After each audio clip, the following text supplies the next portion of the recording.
They pulled her out of the car, and the first thing the leader of the gang did was press the cold barrel of a pistol against her forehead and laugh, telling her she had 30 seconds to hand over everything she owned before he decided her life wasn't worth the trouble of sparing.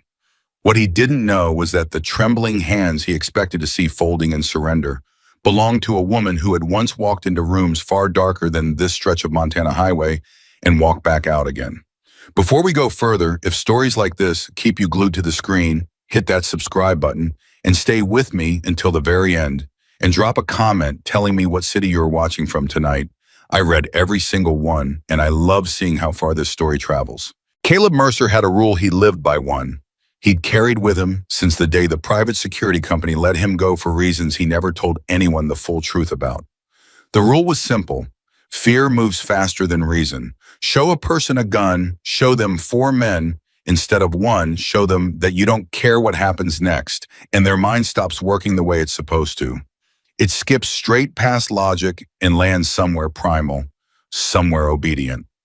He had built an entire second life around that rule out here on the forgotten roads, where state troopers rarely patrolled and cell service died before it ever really lived. Tonight, he believed the rule again. The woman's car had rolled to a stop exactly the way he wanted it to. Headlights washing over the 2 trucks parked sideways across the road, illuminating 4 men who had rehearsed this exact moment more times than any of them wanted to admit out loud.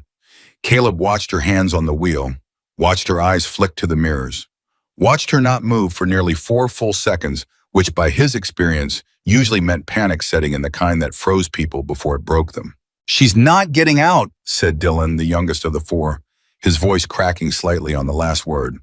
He was 22, built more like a kid who'd spent his life in front of a screen than a man who belonged on a road like this. And every time they ran this play, his stomach turned in on itself a little more. "She'll get out," Caleb said. "They always get out. Nobody wants to find out what happens if they don't." He was right in a way. The door did open. But nothing else about what happened next went the way Caleb Mercer had planned it, not one single second of it, though he wouldn't understand that until it was far too late to matter. Emily Carter stepped out of the vehicle with the kind of unhurried calm that unsettled Dylan immediately, though he couldn't have explained why if you'd asked him. She left the door open behind her. She didn't reach for a phone. She didn't put her hands up before anyone told her to. She simply stood there, rain collecting on her shoulders, and looked at the 4 men and 2 trucks blocking her path, the way a person might study a math problem they already knew the answer to. "Evening," Caleb said, walking toward her with the swagger of a man who had done this enough times to believe he'd never lose. "License and registration." "You're not a police officer," Emily said. It wasn't a question. It wasn't even really a challenge. It was simply a fact stated the way she might have noted the weather. Caleb's smile flickered just barely before he caught it. "Doesn't matter what I am. Matters what I've got." He tapped the rifle slung across his chest. "And what I've got says you're going to do exactly what I tell you." "What happens if I refuse?" 4 words. That was all it took to change the temperature of the entire road. Caleb had heard people beg. He had heard people cry, scream, offer him their wedding rings, offer him things far more desperate than jewelry. He had never, not once in 3 years of doing this, heard someone ask him a question like that, in a voice so level it almost sounded curious. "You really don't understand what's happening here, do you?" he said, stepping in closer, close enough that his men shifted, sensing the air change, even if they couldn't name why. "I understand exactly what's happening," Emily said. "I'm trying to understand what you think happens after." For half a second, Caleb Mercer felt something he hadn't felt out here in a long time. A flicker of doubt. It lasted less than a heartbeat, and pride buried it just as fast. But Marcus, the man closest to the second truck, saw it cross his leader's face and felt his own confidence waver in response. "Enough talking," Caleb said, and he shoved her shoulder. Not hard, not enough to knock her down, just enough to remind her and everyone watching who was supposed to be in control. Emily didn't stumble. She didn't flinch. She simply looked down at the spot where his hand had touched her jacket, then back up at his face, and something in her expression made Dylan take an involuntary step backward. "That was a mistake," she said quietly. Caleb laughed, but it came out thinner than he intended. "Lady, you have no idea who you're talking to." "I know exactly who I'm talking to," Emily said. "That's the problem." Somewhere beneath the gray jacket, she wore a small device pressed flat against her ribs, had already done its job the moment his hand made contact with her shoulder. It had no light, no sound, nothing that would give away its presence to anyone standing 3 feet away. It simply sent a signal, one single pulse out across a frequency that very few people on Earth had access to, and in a windowless room 1,100 miles away, a red indicator blinked awake on a monitor that almost never lit up at all. "Ma'am, I need eyes on this immediately," said Lieutenant Sarah Whitfield, snapping upright in her chair so fast that the coffee beside her keyboard nearly tipped over. She'd been on the overnight watch for 6 years and had seen this particular alert trigger exactly twice before tonight. Both times it had meant someone was about to have the worst night of their life. Neither of those someones had been the person wearing the device. "Talk to me, Whitfield," said her supervisor, appearing at her shoulder within seconds. "Signal's active. Locations coming through now, rural Montana outside a town called Red Valley." Whitfield's eyes moved rapidly across the data scrolling in front of her. "Sir, the vitals attached to the signal heart rate's elevated, but it's steady. Controlled." "Controlled how?" Whitfield looked up. "Sir, that's Commander Carter's signature." The room went quiet in a way that rooms only go quiet when everyone in them understands the same thing at the same moment. If Emily Carter's device had gone active, it meant she was in danger. But if her vitals were steady instead of spiking, it meant something else entirely, something that made the supervisor exhale slowly and lean back. "Then God help whoever's standing in front of her," he said. "Get local law enforcement rolling, but tell them there's a strong chance they'll be cleaning up more than responding." Back on the road, none of the four men had any idea a message had already begun traveling toward them, carried by satellites and secure channels, in a dispatch system built for exactly this kind of moment. All they knew was that the woman in front of them hadn't screamed, hadn't cried, hadn't done a single thing they expected her to do, and it was starting to unravel something in each of them individually in ways none of them would admit to the others. "Caleb," Marcus said quietly, "maybe we just take the car and go. We're not going anywhere until she hands over what's in that bag." Caleb snapped, though his eyes never left Emily's face. There was something about the way she held herself, weight balanced evenly, hands loose at her sides instead of raised in surrender, that itched at the back of his mind like a warning he didn't want to listen to. "What's in the bag doesn't concern you," Emily said. "Everything out here concerns me, sweetheart. Don't call me that." The words came out flat without heat, but something about the flatness carried more weight than shouting ever could have. Dylan felt his palms start to sweat around the grip of his weapon. He'd signed up for this because Caleb promised easy money, and Marcus vouched for him, promised it would just be scaring people, nothing more. Nobody ever really got hurt. But standing here now, watching this woman refuse to break, he felt the first genuine crack of doubt about everything he'd agreed to. "You should be scared right now," Caleb said, raising his rifle slightly more for emphasis than intent, or so he told himself. "Most people in your position would be on their knees already." "I'm not most people." "No kidding," Caleb muttered, and for the first time that night, the sarcasm in his voice didn't quite land the way he wanted it to. It came out thinner, more uncertain, like a man trying to convince himself of something he was no longer sure he believed. That was when the sound came from the second truck. It was faint, muffled. The kind of sound that might have passed for wind against metal, if you weren't listening for it. But Emily was always listening for it in every room she'd ever walked into, every road she'd ever driven down, because years of training had rewired her mind to catch exactly the details other people let slide past unnoticed. A single knock, then another, rhythmic, deliberate. Someone was inside that truck. Emily's expression didn't change, not enough for Caleb to notice, but something inside her recalibrated instantly and completely. This was no longer simply about her own safety, about a robbery gone sideways on an empty road. Somewhere in that truck, a second victim was waiting, and every second Emily spent talking instead of acting was a second stolen from whoever was trapped behind that metal. "You've got someone in there," she said. Caleb's face changed for just a moment, a flash of something he covered quickly with a forced laugh. "You're imagining things." "I don't imagine things." "Marcus," Caleb said, not taking his eyes off Emily, "check the truck." "It's fine, boss. I said check it." Marcus hesitated, glanced toward the truck, then back at Emily, torn between two instructions and two different kinds of fear. That hesitation told Emily everything she needed to know. There really was someone in there, and the men guarding the road were far less unified than Caleb wanted her to believe.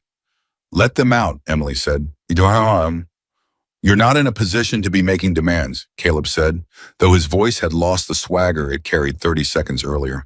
"I'm giving you one chance," Emily said. "Open that truck. Let whoever's inside walk free, and I'll make sure the police only hear about tonight, not about whatever else you've done before this." Caleb actually laughed at that, a real laugh this time, sharp and disbelieving. "You think you're in a position to negotiate?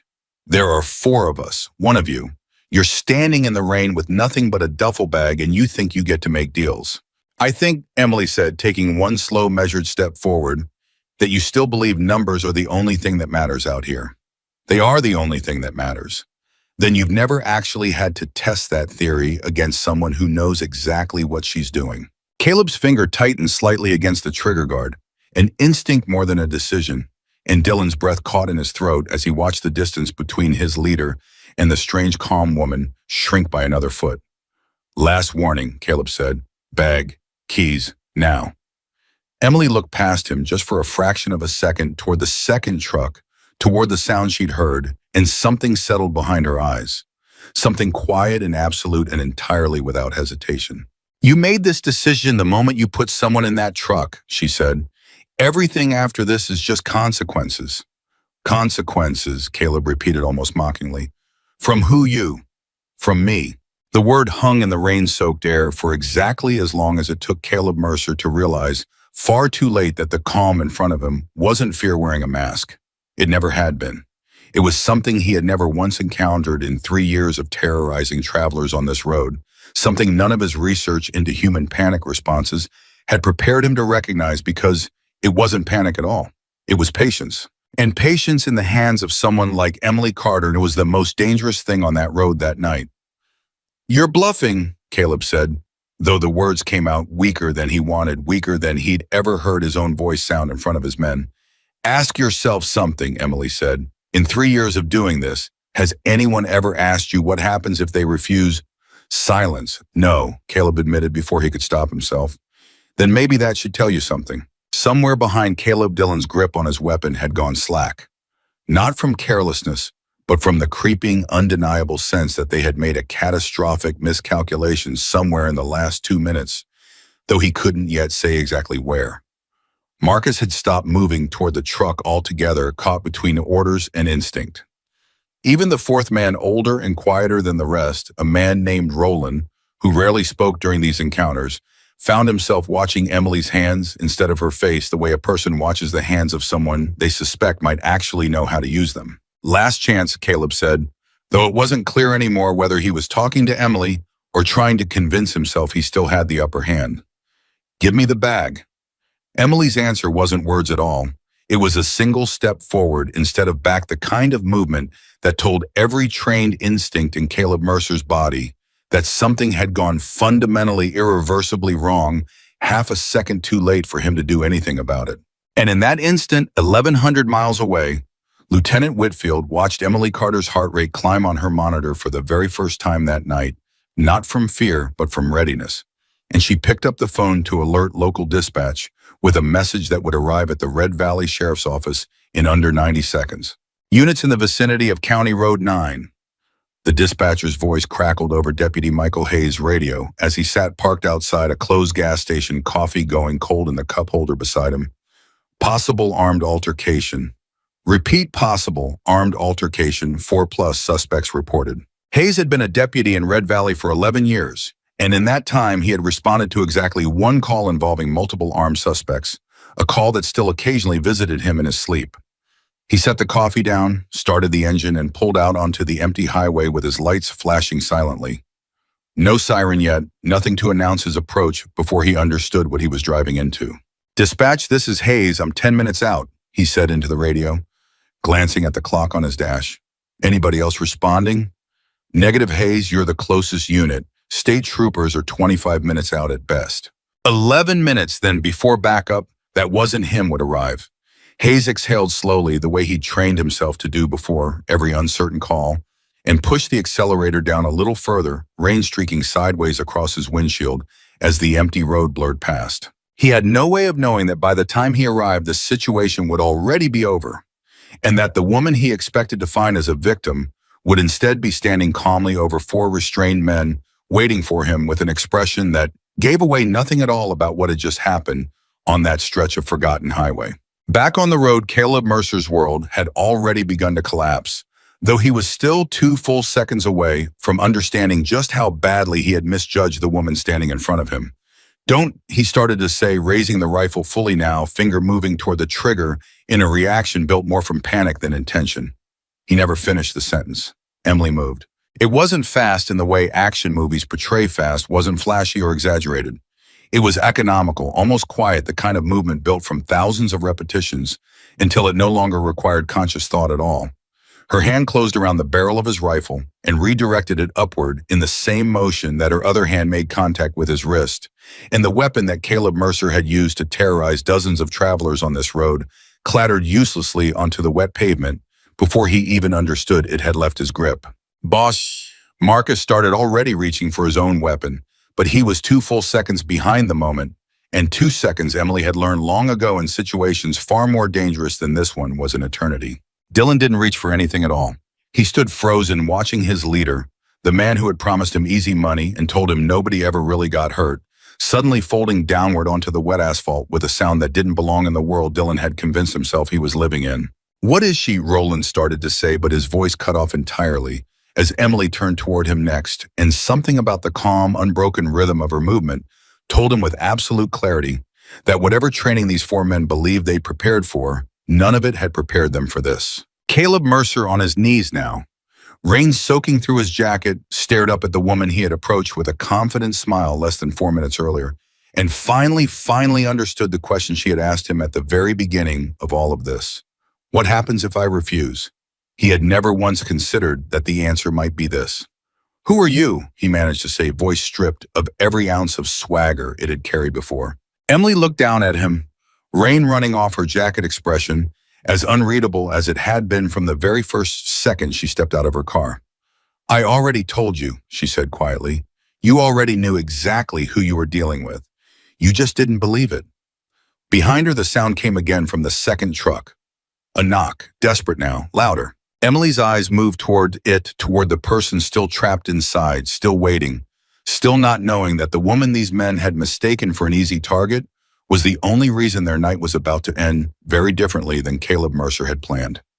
She took 1 step toward the truck, and in that single silent moment, with 3 men down and 1 on his knees, with a captive still pounding against metal from the inside, with a deputy racing through the rain 11 minutes out, and a signal blinking steadily on a monitor 1,100 miles away, the true story of who Emily Carter actually was had only just barely begun to reveal itself.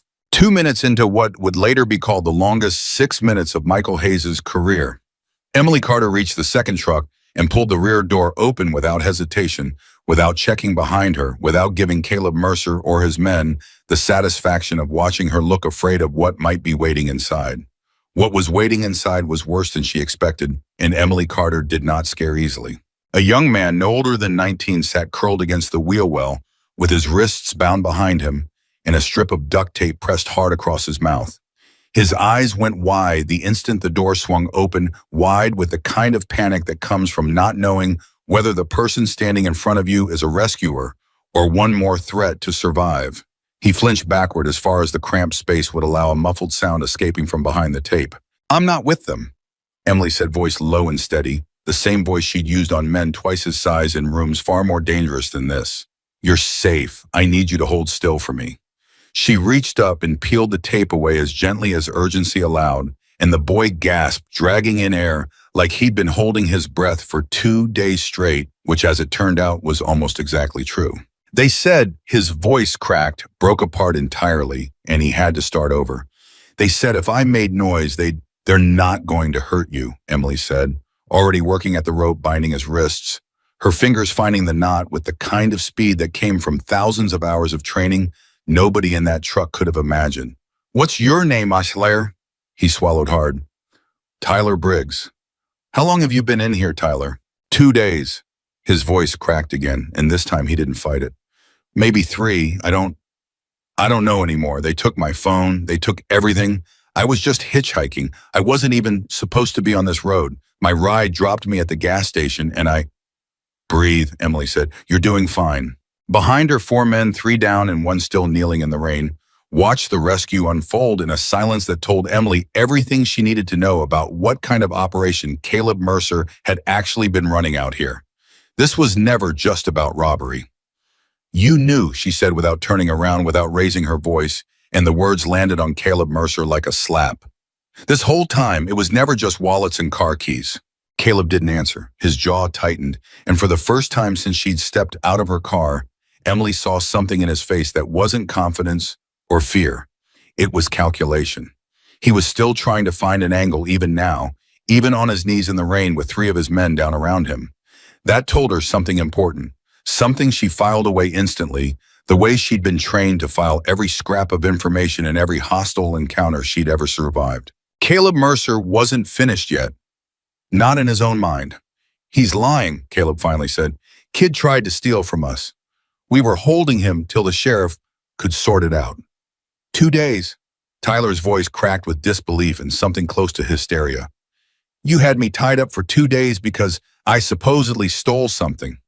Shut up, Caleb snapped, and the venom in his voice was so immediate, so unguarded that it told Emily more than any confession could have. She finished untying Tyler's wrists and helped him climb down from the truck bed, his legs unsteady beneath him, knees buckling slightly the moment his boots hit wet pavement. She caught his arm before he went down completely, held him upright with an ease that made him realize for the first time exactly how much strength was contained inside the calm woman who had just saved his life. Stay behind me, she said. Can you do that? Tyler nodded, though his eyes kept darting toward Caleb, toward Marcus, still groaning on the ground, toward Roland, who had gone very still and very quiet near the second truck's front bumper. 3 minutes and 40 seconds into the standoff, and the balance of power on that stretch of Montana highway had shifted so completely that even the rain seemed to be falling differently, sharper, somehow more insistent, as if the night itself understood something enormous had just changed. Roland moved first. He'd been calculating his own angle for the better part of a minute, watching Emily's attention split between Tyler and Caleb, waiting for the exact half-second where her focus might waver enough to give him a window. He was older than the other three, had done 2 tours overseas decades ago, in a war none of them had been born for, and some old buried instinct told him this woman was not someone you challenged head-on. So he didn't challenge her head-on. He bolted for the second crawler truck's driver corridor instead, boots slipping once on the wet asphalt before he caught his balance and lunged the final few feet, fingers closing around the handle. He never got the door open. Emily was already there, faster than a man his age had any right to expect, faster than his old instincts had calculated for, and her hand closed over his wrist with a grip that made him cry out before he even understood what had stopped him. Don't, she said quietly, and something about the single word carried more weight than any shout could have. I wasn't— Roland started, but the lie died in his throat the moment he saw her name. You were pal, she said, and now you're going to sit down. He sat down, right there and on the wet ground beside the front tire, all the fight draining out of him in an instant, because whatever calculation he'd made about this woman a minute earlier had just been proven catastrophically wrong. 4 minutes in and Dylan still hadn't moved. He stood frozen where he'd been standing since Caleb's rifle first clattered onto the pavement weapon, still slung uselessly across his chest, watching everything unfold with an expression that had shifted slowly and unmistakably from fear into something closer to horror at himself. Please, he said suddenly, and his voice cracked in a way that made Tyler flinch, made Emily's eyes cut toward him sharply. I didn't know. About the truck. About him. He gestured toward Tyler with a trembling hand.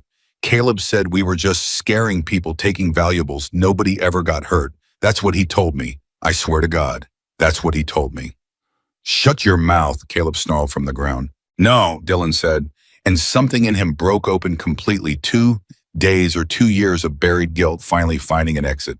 No, I'm done listening to you. You had a kid tied up in a truck for 2 days and you never told any of us. What else haven't you told us, Caleb? How many other trucks? How many other roads? The question landed like a physical blow, and Emily watched Caleb's face, carefully watched the muscles along his jaw tighten in a way that told her Dylan had just asked something far more dangerous than he realized. There were others, Emily said. It wasn't a question either. Before Tyler, silence answered her thick and damning. And in that silence, Tyler made a small broken sound behind her, the sound of someone realizing just how much worse his own 2 days could have been. Doesn't matter now, Caleb finally said, and there was something different in his voice, something that had shed the last of its bravado and settled into a colder, more careful register. You've got what you wanted, kids free. Congratulations. You gonna let us go, or are we doing this the hard way? There is no hard way, Emily said. There's only the way this ends, and the only choice you have left is how much worse you want to make it for yourself. 5 minutes and 10 seconds in, and 1,100 miles away, Lieutenant Sarah Whitfield leaned forward toward her monitor so fast her chair creaked in protest. Sir, I've got a voice pickup, she said. The device caught partial audio. There's a second victim on scene. Male sounds young. Her supervisor was beside her instantly. Confirmed hostage situation. Confirmed rescue, sir. Past tense. Commander Carter already has him out. The supervisor exhaled slowly, something between relief and disbelief crossing his face. 6 minutes. She's had him out in 6 minutes. With respect, sir, I don't think 6 minutes is the number that matters here. Whitfield's eyes hadn't left the scrolling data. The number that matters is how many minutes he was in there before she found him. Neither of them said what they were both thinking, that if Commander Carter hadn't happened to choose this exact stretch of road, on this exact night, Tyler Briggs might have simply disappeared into whatever system had been built to make travelers vanish along these forgotten highways. One more name that would have gone quietly unexplained for months, maybe years, maybe forever. Get me everything on unsolved disappearances along Highway 9 for the last 3 years, the supervisor said. I want it before local law enforcement arrives on scene. Already pulling it, sir. Back on the road, 6 minutes and 30 seconds into the confrontation, the rain had not let up, and neither had the tension gripping every person still conscious enough to feel it. Caleb Mercer was thinking fast now, faster than he had in the opening minutes of this disaster, because somewhere in the last 90 seconds, he had finally fully understood that this woman was not going to simply walk away satisfied with rescuing one hostage. She was going to make sure every single thing he had done on this road came apart at the seams publicly permanently, and there was no version of tonight that ended with him walking free. Which meant in the particular and desperate logic of a cornered man that he had nothing left to lose. His hand moved toward the knife sheath at his hip, slow enough that he hoped it would go unnoticed fast enough that he told himself it might actually work. It did not work. Emily's eyes had never once left him. Not fully, not even while she'd been untying Tyler's wrists or restraining Roland by the truck. Some part of her attention had remained fixed on Caleb Mercer the entire time, the way a person watches a pot they know is about to boil over, and the moment his fingers closed around the knife handle, she was already moving. Don't, she said again, the same word she'd used on Roland, but this time it came a half-second too late to stop him entirely, and the blade cleared its sheath just as she closed the distance between them. Tyler screamed.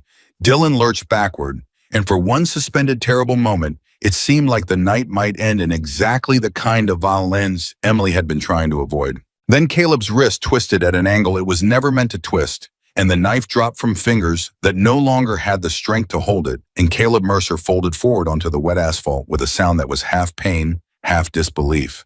The second time in 8 minutes he had discovered exactly how far outmatched he truly was. Stay down, Emily said, and this time there was an edge in her voice that hadn't been there before, an edge that told everyone listening she had reached the limit of her patience for a man who kept mistaking mercy for weakness.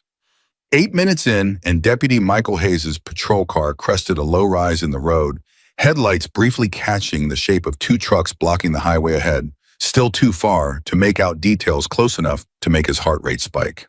Dispatch, I've got visual on the scene, he said into his radio voice tighter than he wanted it to sound. 2 vehicles blocking the road, multiple figures. I'm approaching now. Copy Hayes, backup is still 15 out. Proceed with caution. 15 minutes. Hayes glanced at the scene ahead, weighing the distance, weighing everything he'd been trained for against everything 11 years on a quiet rural beat had never actually prepared him to face. He slowed the patrol car, killed his lights, and crept closer under cover of darkness and rain, trying to buy himself enough visibility to understand what he was driving into before he committed to anything. What he saw as the distance closed made him ease off the accelerator, entirely made him sit in stunned silence behind the wheel for 3 full seconds before his training kicked back in. Bodies on the ground, not one, not two. Multiple men down and standing in the middle of it all, a lone woman in a gray jacket, completely composed, one hand resting lightly on the shoulder of a young man who looked like he'd just survived something none of them would fully explain for hours yet. "Dispatch," Hayes said slowly. I think the situation might already be under control." "Say again, Hayes." "I said I think it's already over." 9 minutes and 40 seconds in, and Caleb Mercer still on the ground, still cradling a wrist that would need medical attention. He no longer had any leverage to negotiate for made one final attempt at controlling a night that had long since slipped entirely out of his hands. "You think this ends here?" he said, voice ragged, but still carrying that same desperate need for control that had defined every moment since Emily's car first stopped on this road. "You think I'm the only piece of this? You have no idea what you just stepped into." Emily went very still. It was a small change, almost imperceptible, but Tyler felt it. Beside her felt the shift in the air, the way you feel a storm front arriving before the first drop of rain hits. "Explain," she said. Caleb almost smiled, even through the pain, some last flicker of the man who believed information was the only currency he had left to trade. "You think a road crew like this operates on its own? You think we just decided one day to start doing this? Somebody built this route. Somebody decides who disappears clean and who gets found by the side of the road looking like a robbery gone wrong." "A name," Emily said. "Give me a name." "Why would I do that?" "Because it's the only thing standing between you and the absolute worst version of what happens to you next." For the first time all night, Caleb Mercer looked genuinely afraid. Not of the men groaning around him, not of the deputy's headlights. He could now see approaching in the distance, but of the calm, immovable certainty in the voice of the woman standing over him. "I don't know his real name," Caleb said quickly, words tumbling out now with none of their earlier bravado. "Nobody does. We call him the broker. He's the one who tells us which routes are clean, which nights to run them, what to do with people who don't just want to hand over a wallet and drive away." 10 minutes in, and Whitfield's voice cracked through the silent command center like a gunshot. "Sir, you need to hear this." The supervisor crossed the room in 3 strides, headset already in hand, listening to the audio feed pulled from Emily's device, the words the boy had said, the words Caleb Mercer had just said, replaying and cross-referencing against every open case file the system could pull in real time. "The broker?" the supervisor repeated slowly. "That designation's come up before." "Sir, 2 years ago, different state, different agency, same word buried in a cold case, nobody's touched since." He straightened something hard settling into his expression. "This isn't just a highway robbery gone bad, Whitfield. This might be the loose thread that finally unravels something a lot of very tired investigators have been chasing for a long time. Do we tell Commander Carter? We tell her everything the moment she's clear," the supervisor said. "But right now, all that matters is getting local law enforcement to secure that scene before anyone involved decides talking to us was a mistake." Back on the road, 11 minutes in, that extra fear had already begun crawling across Caleb Mercer's face. The slow, sick realization that he had just said far more than a man in his position should ever have said out loud in front of witnesses, in front of a woman with a device that had almost certainly been recording every word. "Wait," he said, panic bleeding back into his voice. "Wait, forget what I said. I don't know anything. I was just talking, trying to scare you." "Too late," Emily said quietly. And it was. Deputy Hayes' patrol car finally rolled to a stop 30 yards back from the scene. Headlights washing over 4 restrained or incapacitated men, over a terrified young hitchhiker standing close beside a woman who looked far too calm for the wreckage spread out around her. Hayes stepped out slowly, hand resting near his weapon, out of 11 years of habit rather than any real sense that he'd need it, eyes scanning the scene in complete disbelief.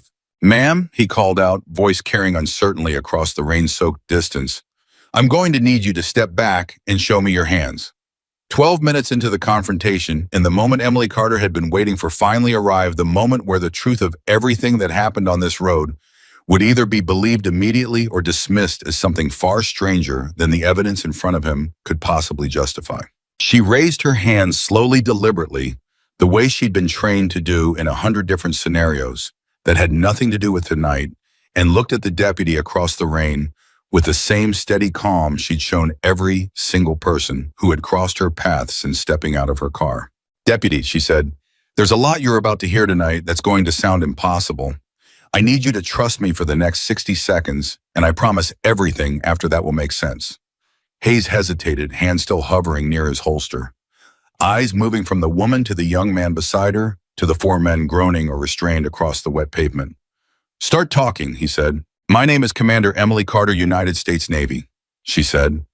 "I have identification in my jacket pocket, and I'm going to reach for it slowly. The young man beside me is a hostage these four men have been holding for 2 days. And the man on the ground closest to you just gave me information connecting this operation to a much larger criminal network." 13 minutes in, and Hayes's radio crackled to life. Again, dispatch relaying something that made his eyes widen even before Emily finished speaking. "Hayes, be advised, we're getting contact from a federal channel requesting confirmation of a Commander Carter on scene. They're saying, stand down and cooperate fully. This is priority." Hayes looked at Emily, then at the radio, then back at Emily again.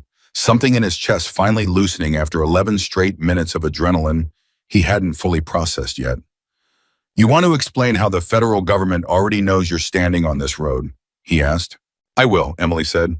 "Right after we make sure Tyler gets medical attention and right after these four men are secured properly, because Deputy, the man on the ground closest to you, just told me something that means tonight isn't actually over.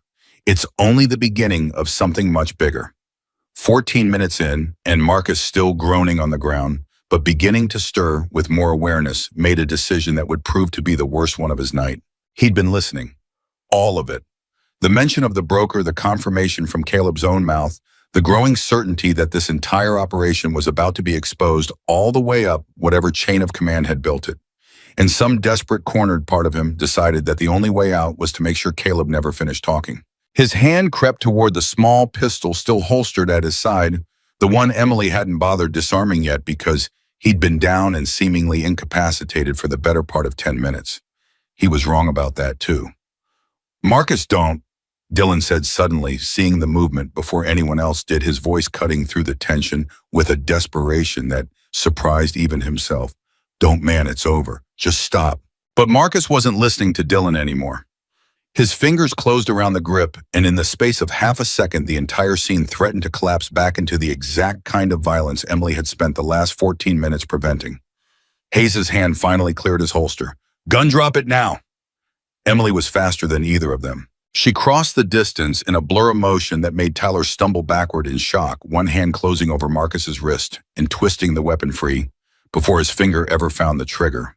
The pistol clattering harmlessly onto the wet pavement, for the second time that night, that a weapon had been taken from hands that thought they still had a chance.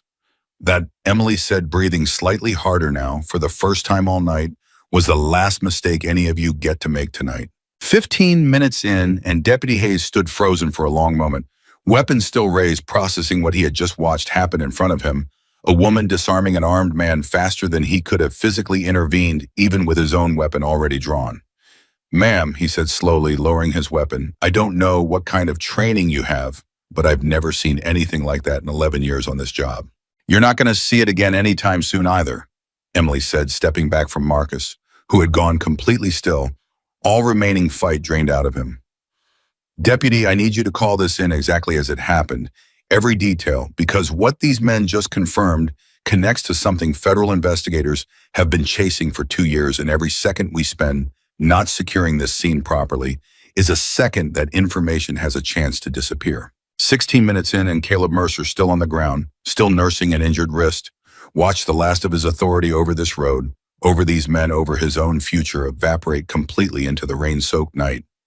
"You don't understand what you've done," he said quietly, more to himself than to anyone listening.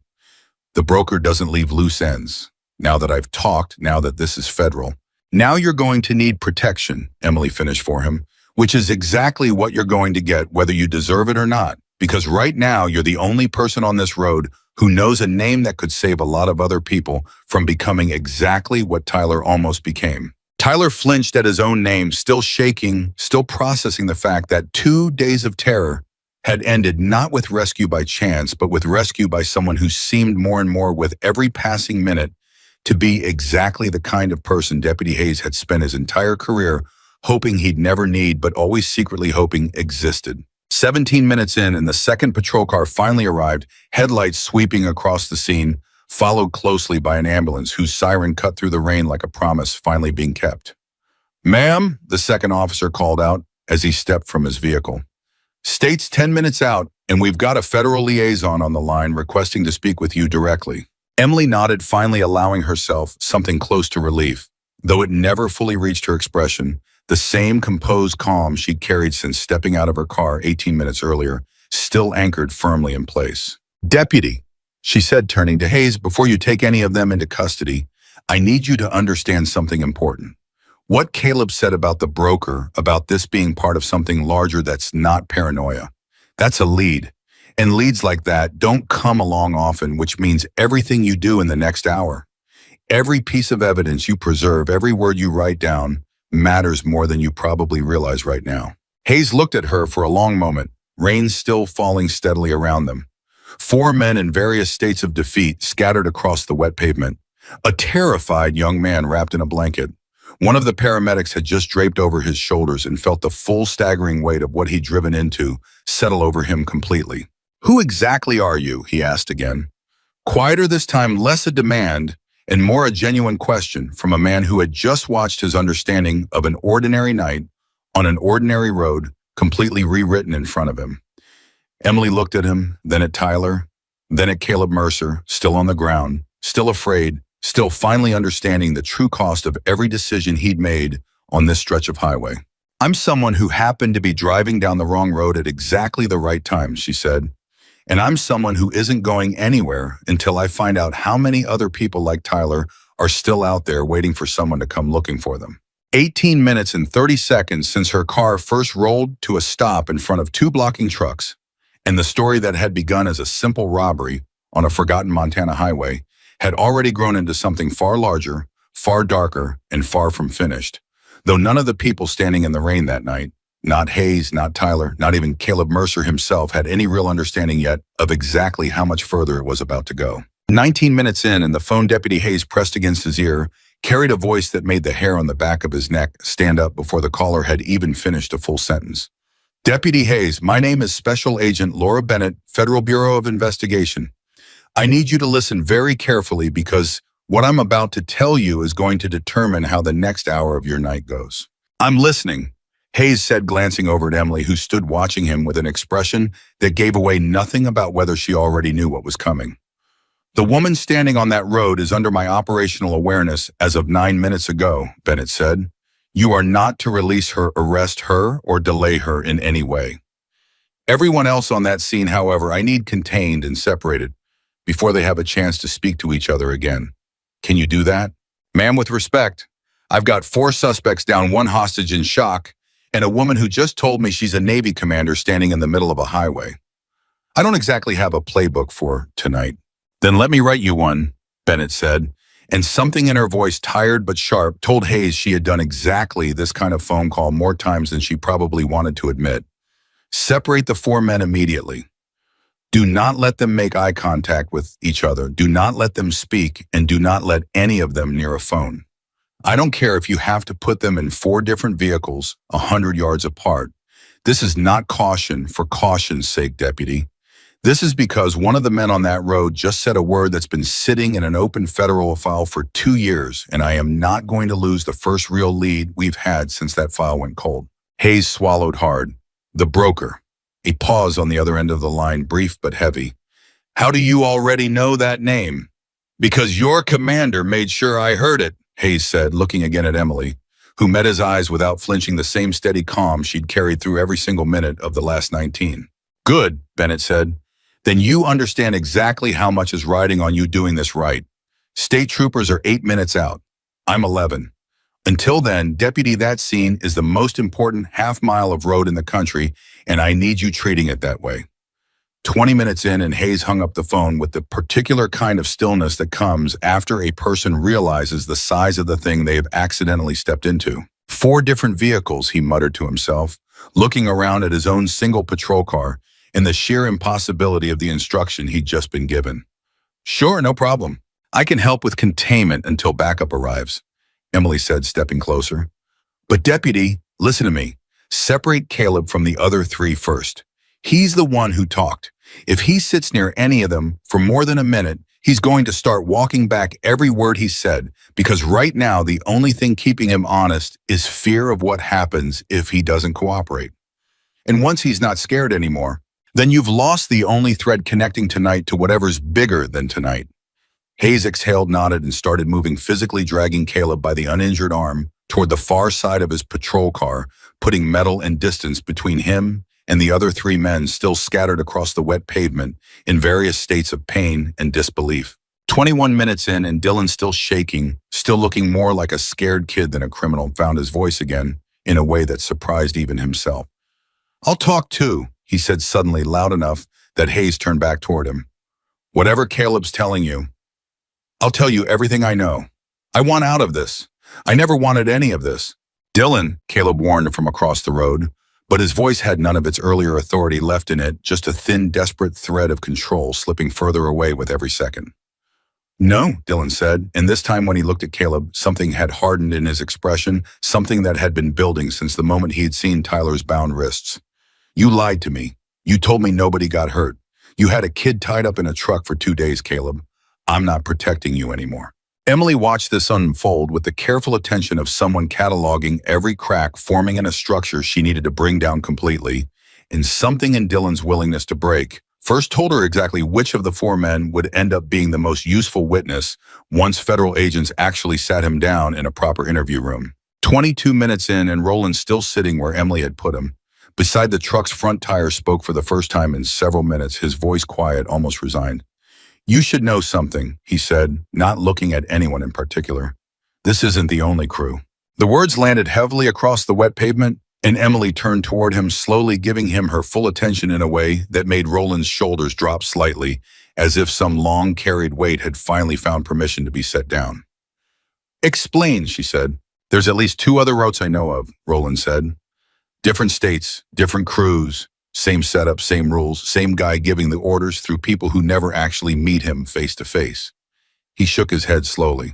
I did 2 tours overseas a long time ago. Thought nothing could rattle me anymore. That kid in the truck rattled me. I didn't sign up for that part. Then why didn't you stop it?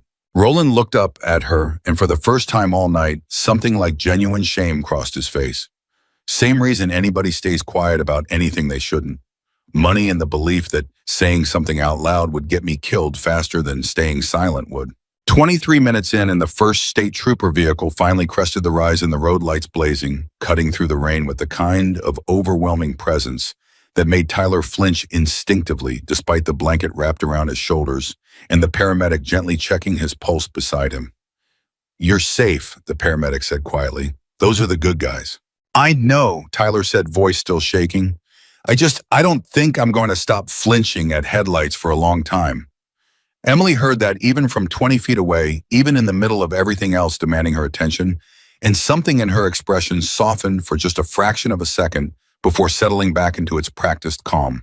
You did nothing wrong, she said without turning fully away from the scene she was still helping Hayes manage. None of what happened to you was because of anything you did. I need you to hear that clearly, Tyler, because the mind has a way of rewriting blame onto the person who suffered instead of the person who caused it.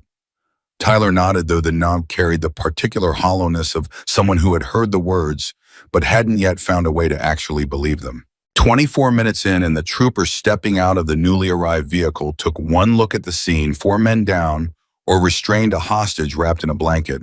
A woman standing in the middle of it all, with the kind of composure that belonged nowhere on an ordinary crime scene, and immediately reached for his radio. Dispatch, I'm going to need every available unit out here, he said. This is not what I was told to expect. You and me both, Hayes muttered under his breath. 25 minutes in, and Caleb Mercer, isolated now beside Hayes's patrol car, watched the growing collection of flashing lights arriving on the road with an expression that had shifted from fear into something flatter, more resigned, the look of a man doing quiet math about exactly how many years he was about to lose. You could still walk away from this easier than you think, he said when Emily walked past him to speak with the newly arrived trooper. If you just let me go before the feds show up, I've got money. Real money. More than you'd make in 5 years of doing whatever it is you actually do. Emily stopped, turned, looked at him with an expression that made him wish immediately that he'd kept his mouth shut.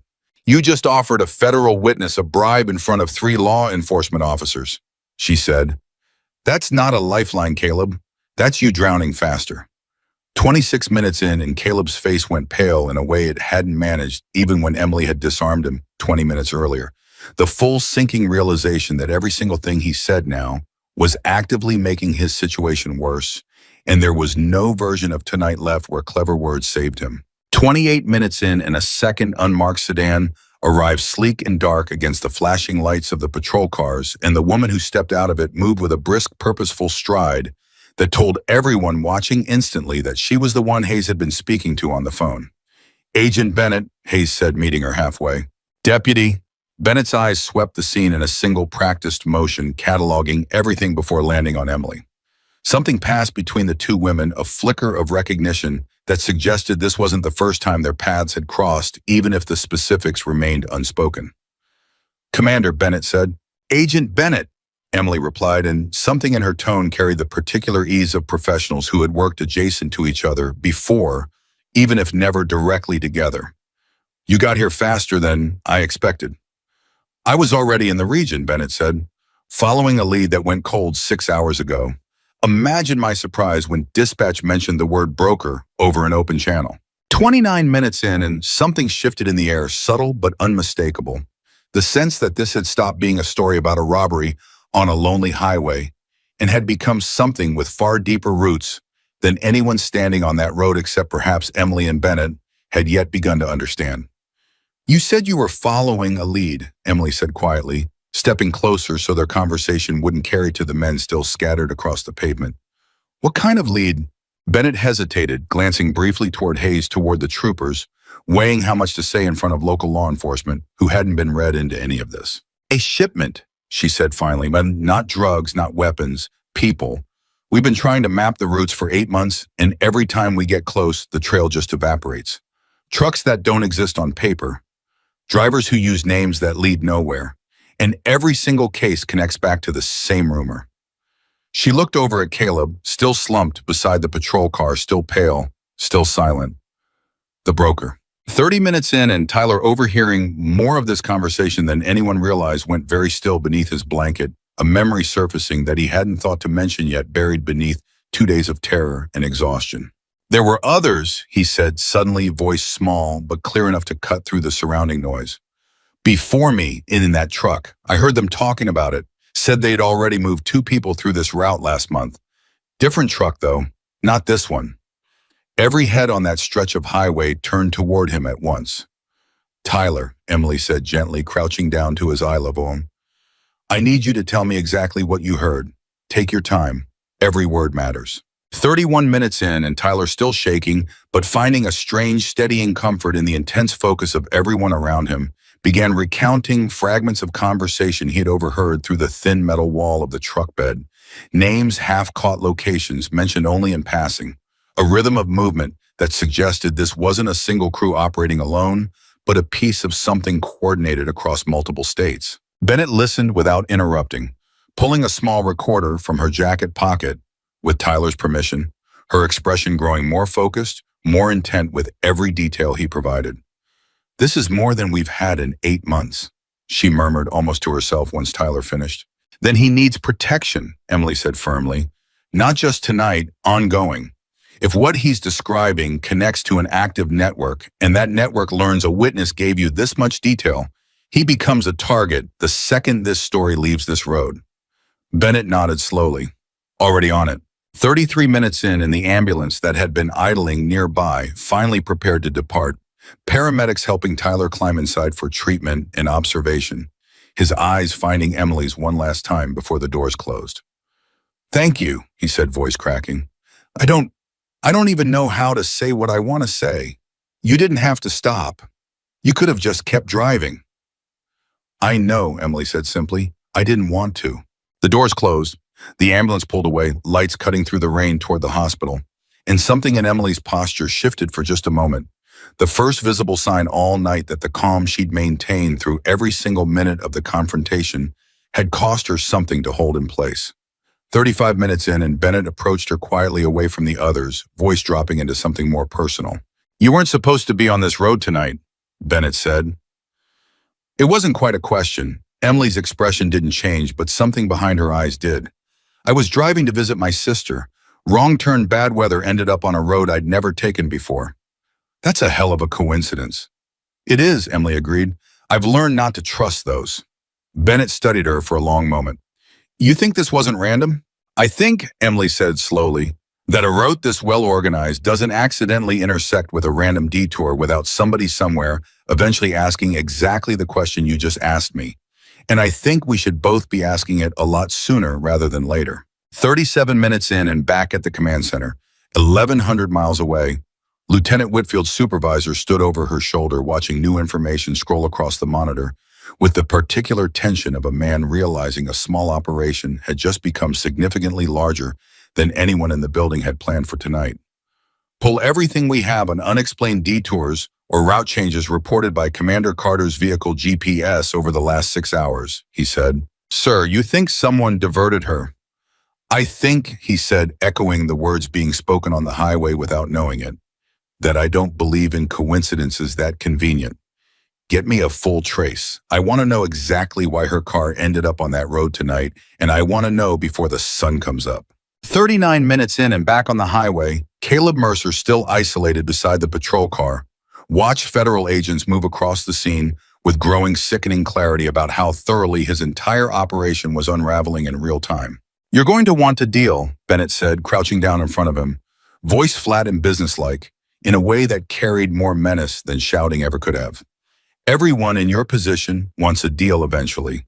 The only question is whether you offer real information before we find it ourselves, or after, because I promise you, Mr. Mercer, the value of what you know is dropping by the minute." Caleb stared at her for a long moment, something calculating, still moving behind his eyes despite everything he'd already lost tonight. "I want immunity," he said. "Full immunity and protection, or I say nothing else." "You don't get to make demands," Bennett said. "You get to decide how much of your life you spend in a cell instead of how little." 40 minutes in and Caleb's resolve, thin as it already was, finally cracked entirely. "There's a drop point," he said quickly, words tumbling out now with the particular desperation of a man realizing his leverage had an expiration date.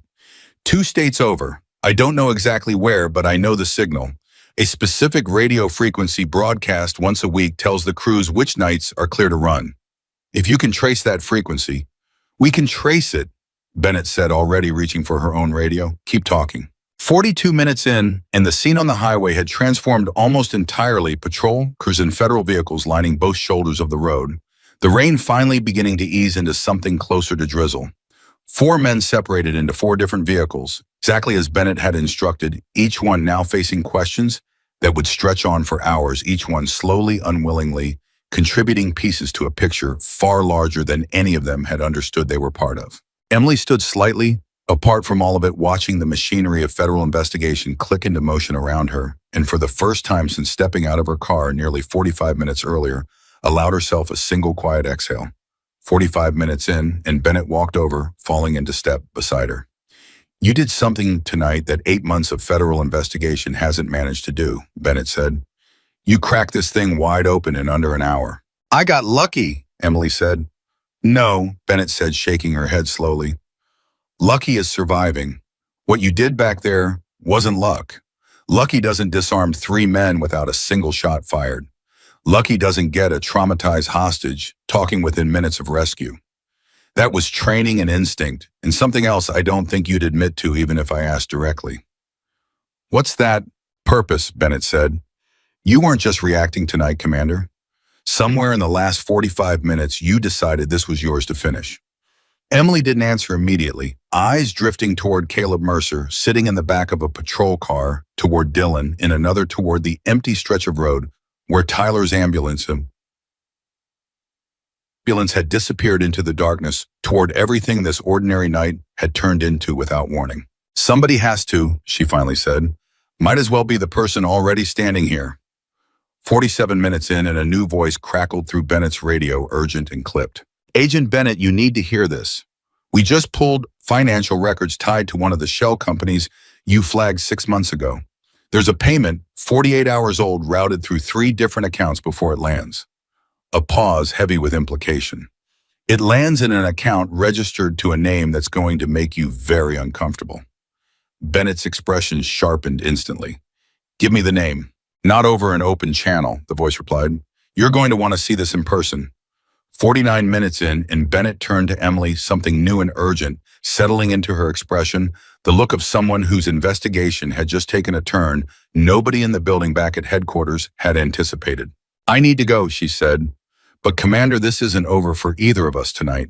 Whatever that name turns out to be, I have a feeling it's going to explain a lot more than just this road. 50 minutes in, and as Bennett's sedan pulled away, lights disappearing down the highway toward whatever revelation waited at the other end of that phone call, Emily remained standing in the thinning rain, watching the last of the scene finish being processed around her 4 men, now fully in custody, evidence being carefully documented, a night that had begun as a simple wrong turn, transforming piece by piece into something that reached far beyond anything she could have imagined when she first noticed 2 trucks blocking a forgotten Montana road. Hayes approached her, slowly, exhaustion and adrenaline both etched across his face in equal measure. You mind if I ask you something, he said. Go ahead. How does someone end up like you, calm as anything, while 4 armed men are threatening to kill her, taking down 3 of them, without a scratch, cracking open a case federal agents have been chasing for 8 months, all in under an hour? Emily considered the question for a long moment, rain still falling softly around them, the flashing lights of half a dozen vehicles painting the wet pavement in slow, alternating colors. You trained for the worst night of your life so many times, she finally said, that when it actually arrives, some part of you almost recognizes it, like you've already lived through it 1,000 times in preparation, and the real version just feels like the 1,001st. Hayes nodded slowly, though something in his face suggested he understood he was hearing only the smallest fraction of a much larger truth. Well, he said. For what it's worth, Commander Red Valley's not going to forget this night anytime soon.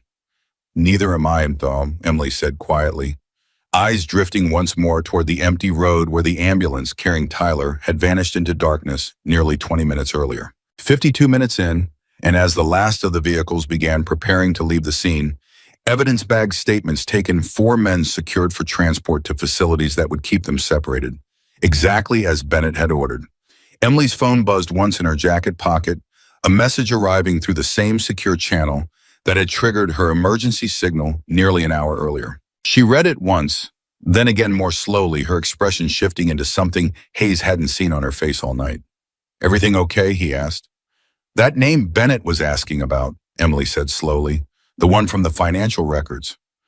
What about it? Emily looked up, and for the first time since stepping out of her car on this road, something like genuine unease crossed her features. It's someone I know, she said. Someone I served with a long time ago. Someone I never once suspected of anything close to what we might be looking at tonight. 54 minutes in, and the rain finally stopped completely, the clouds beginning to thin overhead, revealing the faintest hint of stars scattered across a sky that had spent the entire night hidden behind storm and chaos in equal measure. Emily Carter stood in the settling quiet of a scene that had changed everything. Not just for the 4 men now in custody, not just for a traumatized young hitchhiker on his way to a hospital bed, not just for a small-town deputy who would tell this story for the rest of his career, but for herself, standing at the edge of a revelation that reached back into her own past in a way she hadn't expected when she first noticed 2 trucks blocking an empty road nearly 1 hour ago. Whatever name Bennett had uncovered, whatever connection waited on the other end of that phone call, speeding away into the darkness, one thing had become unmistakably clear in the last 54 minutes.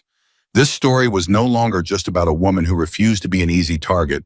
It was about to become something far more personal than anyone standing on that road, including Emily Carter herself, had been prepared for when the night began. 55 minutes in, and Emily Carter stood on the shoulder of a Montana highway, with her phone still glowing in her hand, staring at 4 words that had rearranged everything she thought she understood about the last decade of her life. The name on the screen was David Reyes. Hayes noticed the change in her face before she said anything. The particular stillness of someone absorbing a blow they hadn't seen coming. The kind of stillness that looked almost identical to her calm from earlier, but carried an entirely different weight behind it. "Commander," he said carefully. "I need a minute," Emily said and stepped away from him toward the edge of the road where the ditch dropped off into dark grass, still slick with rain, phone pressed against her ear, now dialing a number she hadn't used in almost 2 years. It rang 4 times before Bennett picked up. "Commander, I was about to call you." "David Reyes," Emily said, cutting straight through the pleasantries. "Tell me that's not the name on those financial records." Silence on the other end of the line, just long enough to confirm everything Emily already feared. "You know him," Bennett said. "It wasn't a question." "It wasn't a—" "I served with him," Emily said, 6 years ago, joint operation overseas. He was— She stopped, forced herself to keep her voice steady even as something cold settled into her chest. "He was one of the best operators I ever worked alongside. Saved my life once on a mission I still can't talk about." "This isn't possible, Bennett. There has to be another explanation." "I hope there is," Bennett said, and something in her tone suggested she didn't believe her own words even as she said them. "But the account the payment landed in is registered under a shell company, and that shell company traces back through 2 other shells directly to a property David Reyes purchased 18 months ago under an LLC that doesn't show up anywhere near his actual name unless you know exactly where to look." 57 minutes in, and Emily felt something she hadn't felt once during the entire confrontation on the highway, but not when Caleb's rifle had been raised, not when Marcus reached for his hidden pistol, not even when she'd pulled Tyler's bound and terrified body out of that truck. She felt afraid, not for herself, for what this might mean. "Where is he now?" she asked. "We don't know yet," Bennett said. "That's what I need you for, Commander. You know this man. You know how he thinks, how he moves, what kind of operation he'd build if he decided to build one. I've got 8 months of surveillance data that makes a lot more sense now that I have a name attached to it, and I need someone who can read between the lines of what he's actually doing, not just what the paperwork says he's doing." Emily closed her eyes for a moment. Rain-damp air cool against her face, and thought back to a mission 6 years ago that she had never told anyone the full details of. Not even in her official reports, a night in a country she still wasn't legally allowed to name, where David Reyes had pulled her out of a collapsing building, under fire, carried her 400 yards on a broken ankle, he didn't tell anyone about until the extraction was complete. "I owe him my life," she said quietly. "I know," Bennett said, "which is exactly why I need to ask you something difficult, and I need an honest answer. Can you do this? Can you look at evidence that might prove someone who saved your life is now responsible for trafficking people through back roads exactly like the one you're standing on right now?" 59 minutes in, and Emily opened her eyes, looked out across the dark, rain-soaked highway where 4 men were being loaded into separate vehicles, where a young man's blood and fear soaked 2 days had finally ended less than an hour ago, and something in her hardened into the exact kind of resolve that had carried her through every impossible mission she'd ever completed. "I can do it," she said. "Because if it's true, David Reyes betrayed everything he ever claimed to believe in, and if it's not true, then someone is setting him up so precisely that whoever's actually running this operation deserves to be found even more than I originally thought. Either way, Bennett, I'm not walking away from this until I know which one it is." 1 hour in, and Bennett exhaled slowly on the other end of the line. "I was hoping you'd say that. Meet me at the field office in Bozeman. 2 hours. I'll have everything pulled together by the time you get there." The call ended, and Emily stood alone for a moment longer, the last patrol car pulling away behind her, Hayes watching from a respectful distance, understanding, without being told, that whatever had just happened on that phone call belonged to a part of Emily Carter's world he wasn't cleared to know about.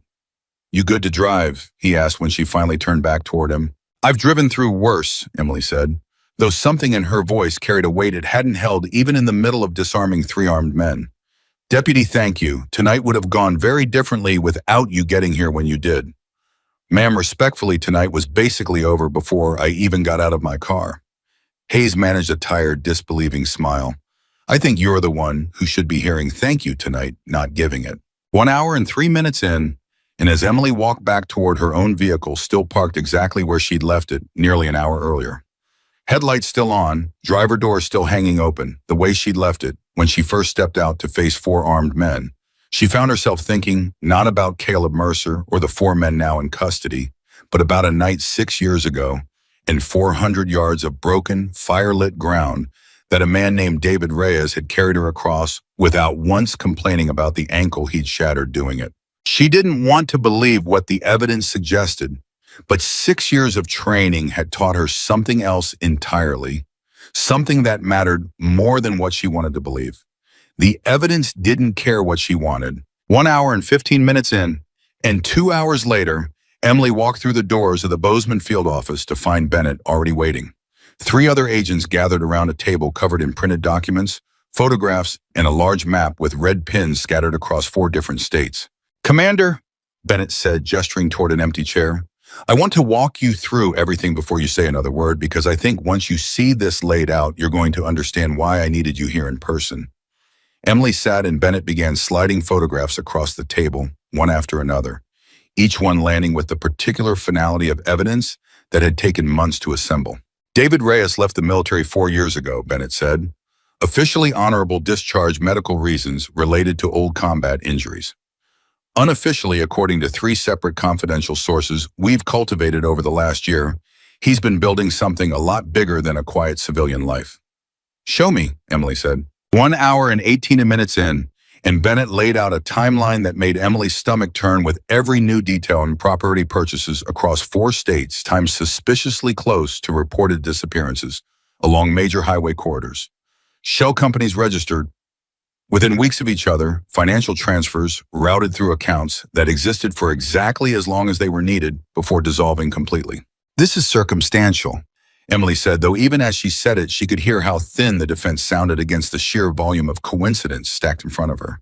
"It was circumstantial," Bennett agreed. "Until tonight, until a man named Caleb Mercer, sitting in a Montana holding facility right now, confirmed the existence of an operation calling itself the Broker, using a coded radio frequency that we just traced 40 minutes ago to a relay tower, registered under one of David Reyes' shell companies." The room went quiet, and Emily felt the last thin thread of doubt she'd been holding on to finally snap. 1 hour and 20 minutes in, and Emily leaned back in her chair, processing the full weight of what Bennett had just told her, 6 years of memory rearranging itself violently around a single devastating new fact. "Why, hi," she said, finally more to herself than to anyone in the room. He had everything: a career, respect, people who trusted him with their lives.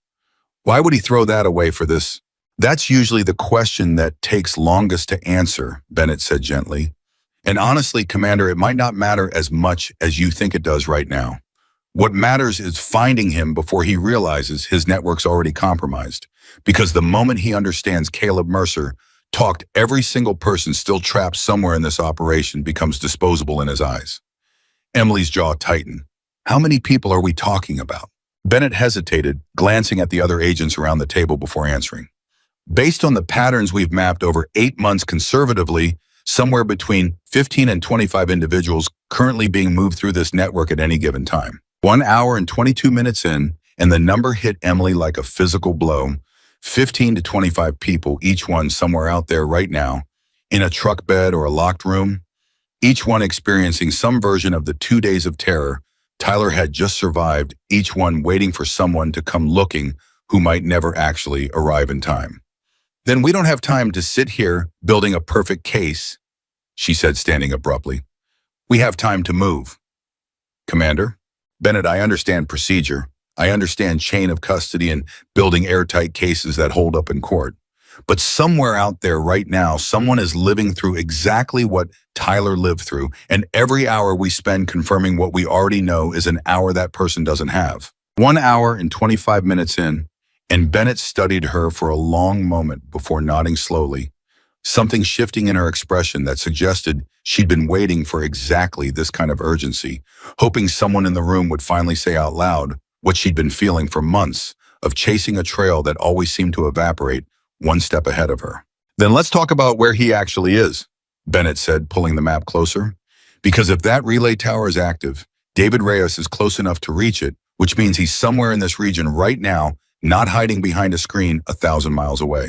Emily leaned over this map, eyes tracing the 4 red pins marking known incidents, the relay tower marked in blue, and something in her trained, methodical mind began working the exact same way it had worked 6 years ago, when she and David Reyes had planned missions together, thinking not like an investigator, but like the man himself, anticipating his choices the way only someone who had once trusted him completely could. He'd want somewhere with multiple exit routes, she said slowly. Somewhere remote enough that surveillance is difficult, but close enough to major roads to move people quickly when needed. And knowing David, he'd never put himself in a position where he couldn't see anyone approaching from at least half a mile out. 1 hour and 28 minutes in, and one of the other agents, a younger man, who'd been quiet through most of the conversation, spoke up for the first time. "There's a property," and he said, pulling up something on his laptop. "Flagged 8 months ago as one of the shell company purchases, then dismissed because surveillance showed no activity for 6 straight weeks. Old ranch about 40 miles from here, sits at the base of a ridge with clear sight lines in every direction." Emily and Bennett exchanged a look. "Show me," Emily said. 1 hour and 30 minutes in, and the image on the laptop screen showed exactly the kind of location Emily had just described without knowing it existed.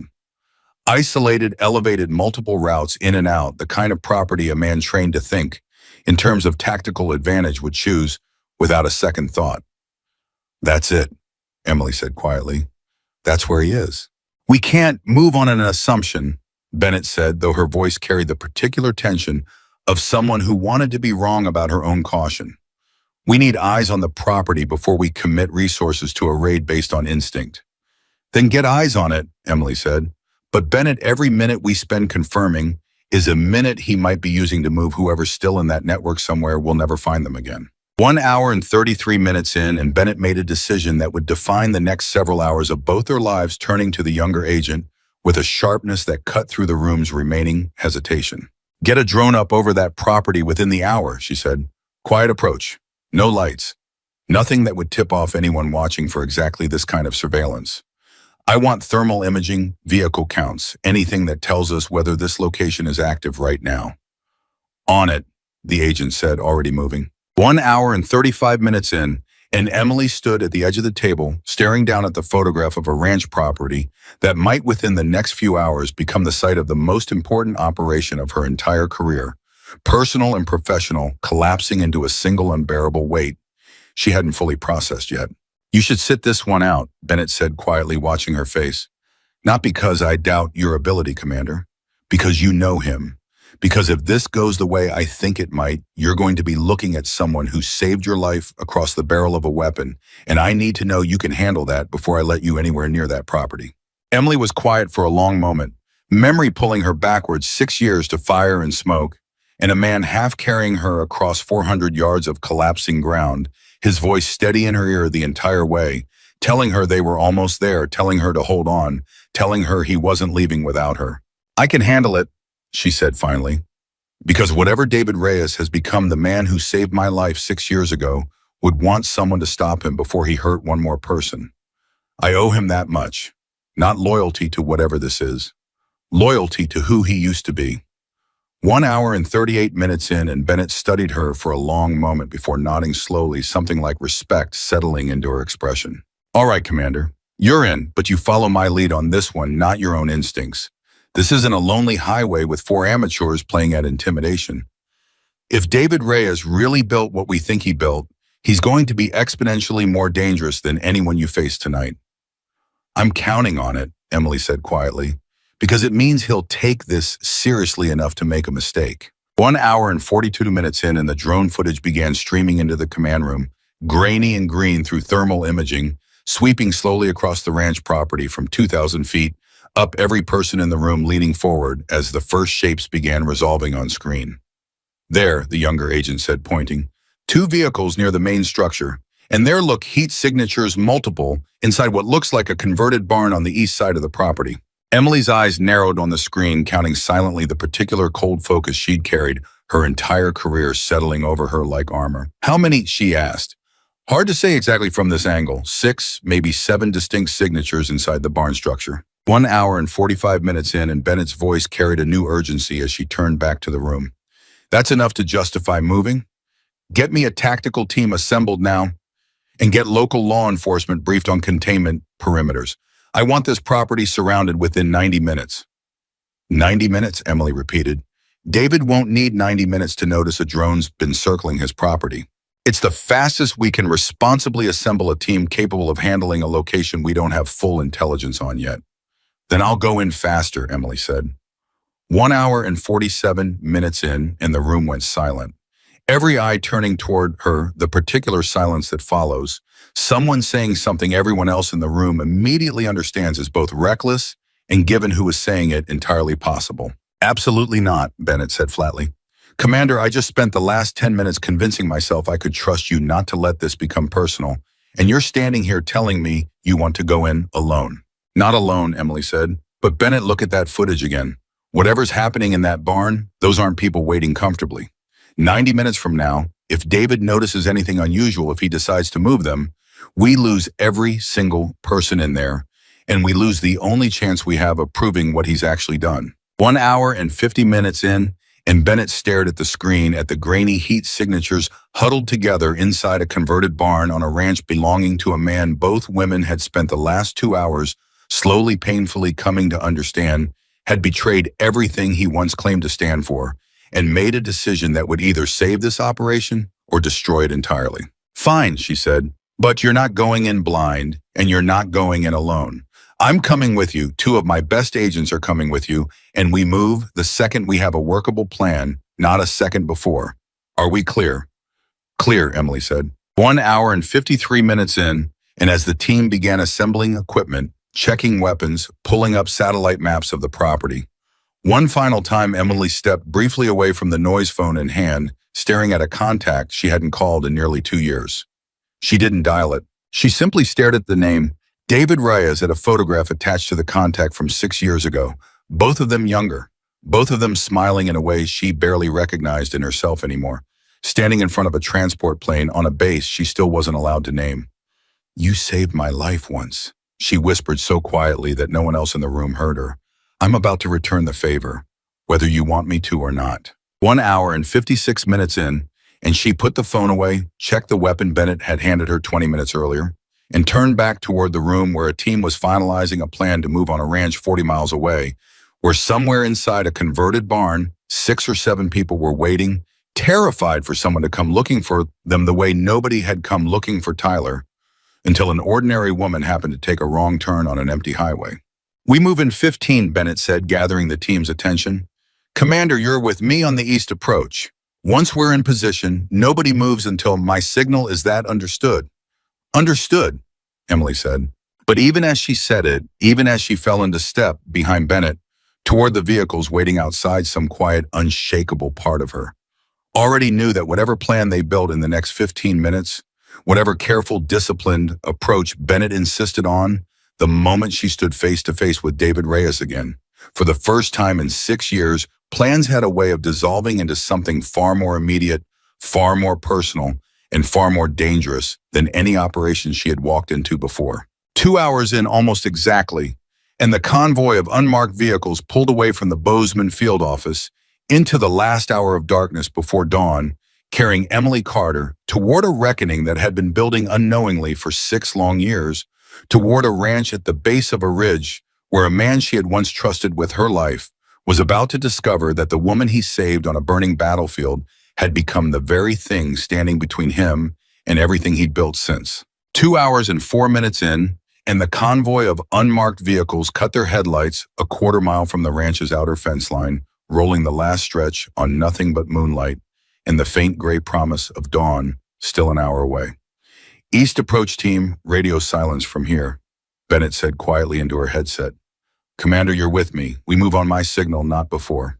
Understood, Emily said, though something in her chest had already begun tightening, in a way it hadn't during the entire confrontation on the highway, a feeling she recognized from exactly one other night in her life, 6 years old now, buried under everything she'd built since. They moved through wet grass in a low crouch, the ranch house rising ahead of them, dark and silent, except for a single light burning in a downstairs window, in the converted barn further east where the drone had picked up 6, possibly 7 heat signatures huddled together in the cold. 2 hours and 7 minutes in, and Emily's earpiece crackled softly. 2 guards on the barn's north side, the younger agent whispered from his position across the field. Rifles' casual posture doesn't look like they're expecting anything. Copy, Bennett murmured. Hold position. Emily's eyes never left the ranch house, the single lit window, the shadow that occasionally crossed behind the curtain, unhurried pacing the way a man paces when his mind is working through something he hasn't resolved yet. David. 2 hours and 9 minutes in and a mini climax hit before anyone was ready for it. A dog began barking somewhere near the house, sharp and sudden in the pre-dawn stillness, and every member of the team froze instantly, weapon steady breath, held waiting to see if the sound would draw attention or fade back into the quiet. Easy, Bennett breathed. Nobody move. 10 seconds passed. 15. The barking trailed off into a low growl and then silence, and the shadow behind the curtain didn't move any faster than it had before. "We're clear," the younger agent whispered. False alarm. Emily exhaled slowly, but the moment had cost her something, a fresh reminder of exactly how thin the margin was between success and catastrophe on a property like this. 2 hours and 12 minutes in, and Bennett's voice dropped even lower. "Barn team on my mark, you take the 2 guards quiet. Commander House team is you and me. We go in through the side door, secure Reyes, and hold until barn team confirms hostages are safe. Everybody clear." "Clear," came the murmured responses. "Mark." 2 hours and 13 minutes in, and the barn team moved fast and silent across the open field, closing the distance to the 2 guards before either man had time to fully register movement in the darkness. It was over in seconds, both guards disarmed and restrained with barely a sound. A mini-climax resolved so cleanly that Emily allowed herself a fraction of relief before Bennett's hand on her shoulder pulled her attention back to the house. "Our turn," Bennett whispered. 2 hours and 15 minutes in, and Emily reached the side door firsthand. Steady on the handle, every instinct she'd trained for years converging into this single narrow moment. She looked back once at Bennett, who nodded, and then eased the door open into a dim hallway that smelled faintly of coffee and gun oil. The shadow from the window was gone. "He's not in the front room," Emily whispered, moving deeper into the house with Bennett close behind her.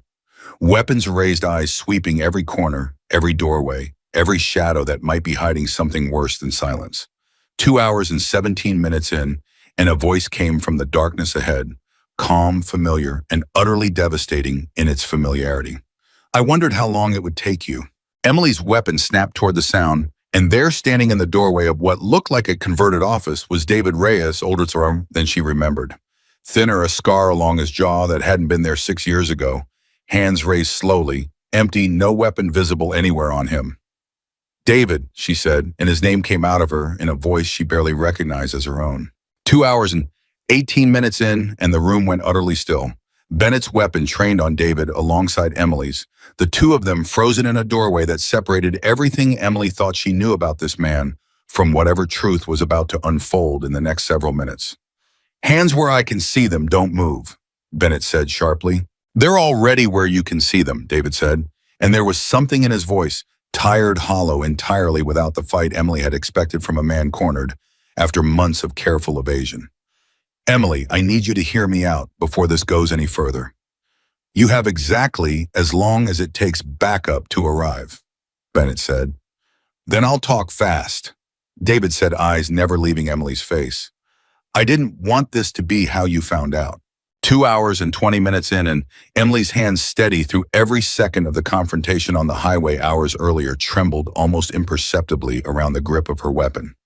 "Found out what she said, that you're trafficking people through 6 states, that you built an operation that puts kids in the back of trucks for 2 days at a time. There's no version of an explanation that makes that acceptable, David." "I know," he said quietly. "I've known for a year. I just didn't know how to stop it without losing everything I still had left to lose."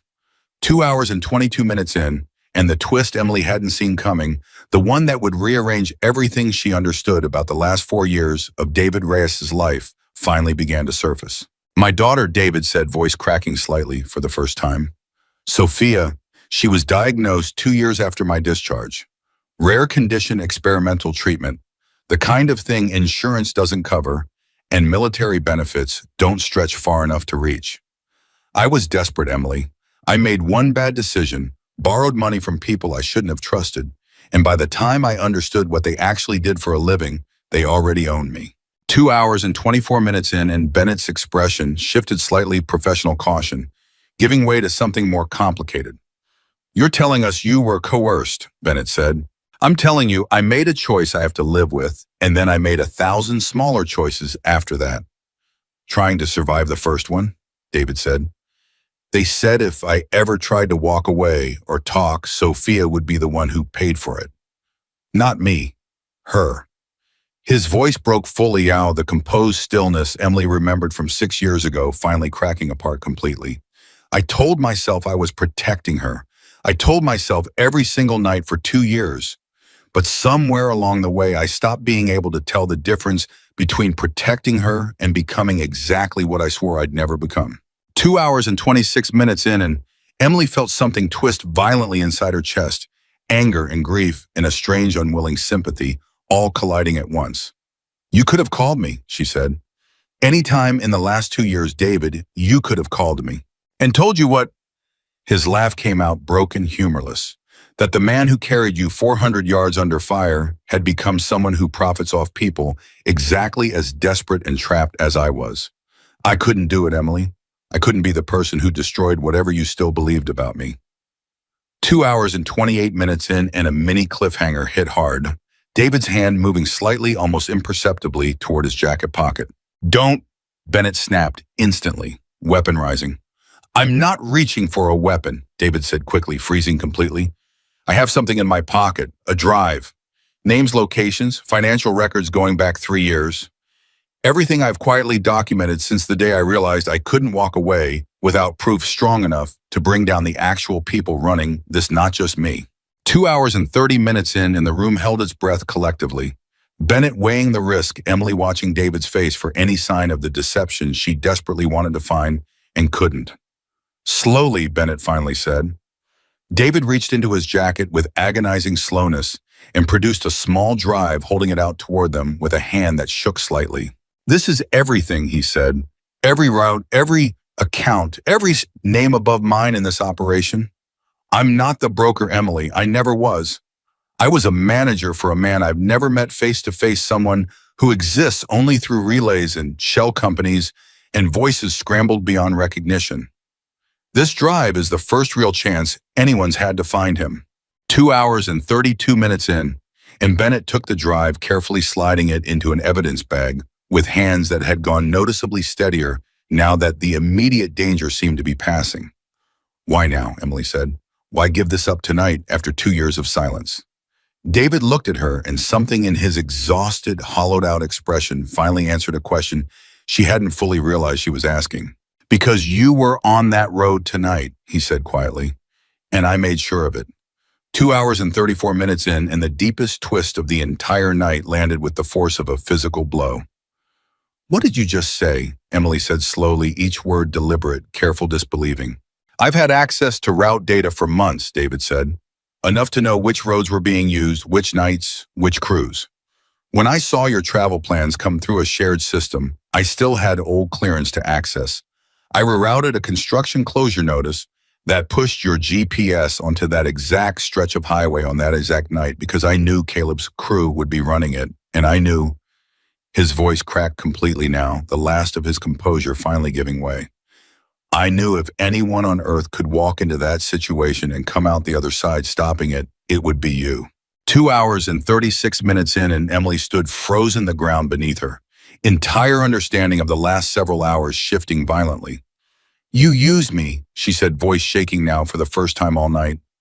You put me in danger, put Tyler in danger all, so you could finally do what you should have done 2 years ago without risking anyone else. I know, David said, and there was no defense in his voice, only raw, unguarded shame. I know how it looks. I know what it cost. I've spent every day for 2 years trying to find a way out that didn't put Sophia in the crosshairs. And the night I finally found the courage to do something about it, I still couldn't do it cleanly. I still put someone else on the line to protect myself and my daughter both. 2 hours and 38 minutes in, and Bennett's radio crackled, cutting through the heavy silence. Barn team confirms 7 hostages secured, all alive, receiving medical attention now. Relief flooded through Emily's chest so suddenly it nearly buckled her knees. 7 people who would go home tonight instead of disappearing into whatever nightmare this operation had built for them. 7 families who would get the call Tyler's family hadn't yet received, but soon would. 7, she breathed.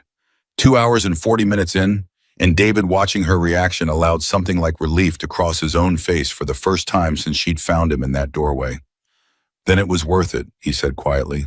Whatever happens to me now, if it saved them, it was worth it.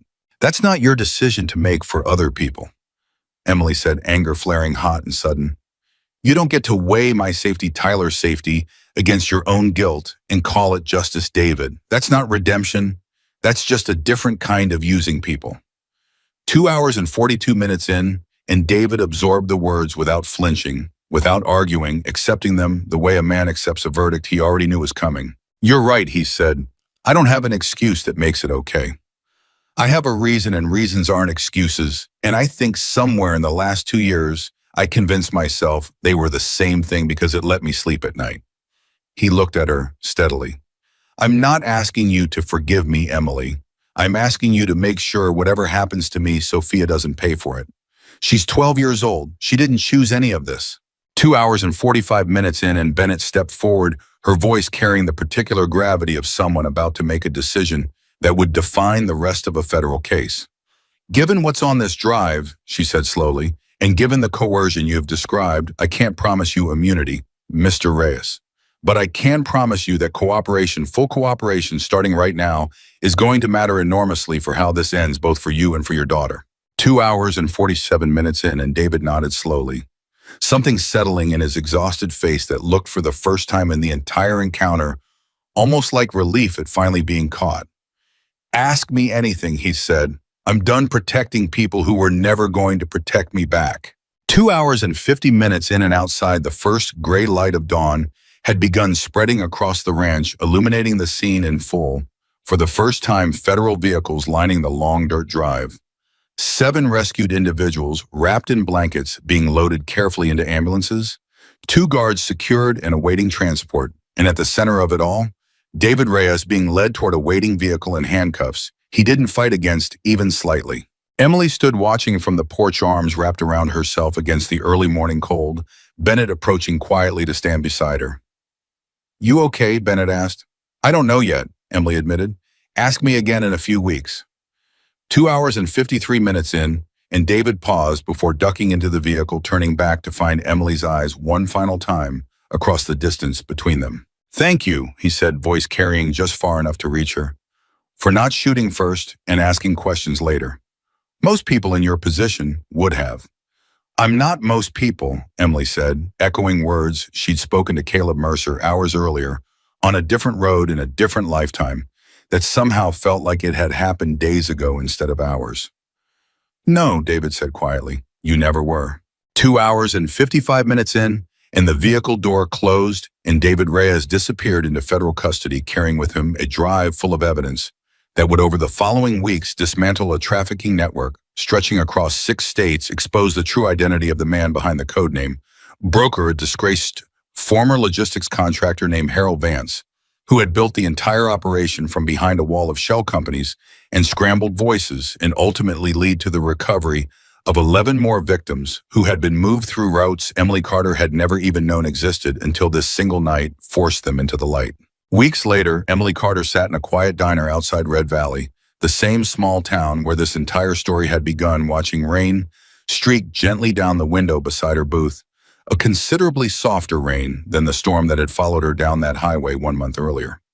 Across the table, Tyler Briggs sat looking healthier than she'd seen him at any point during the ordeal, color back in his face, hands steady around a cup of coffee he'd insisted on paying for himself.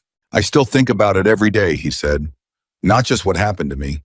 What could have happened if you hadn't been on that road? You don't have to carry that, Emily said gently.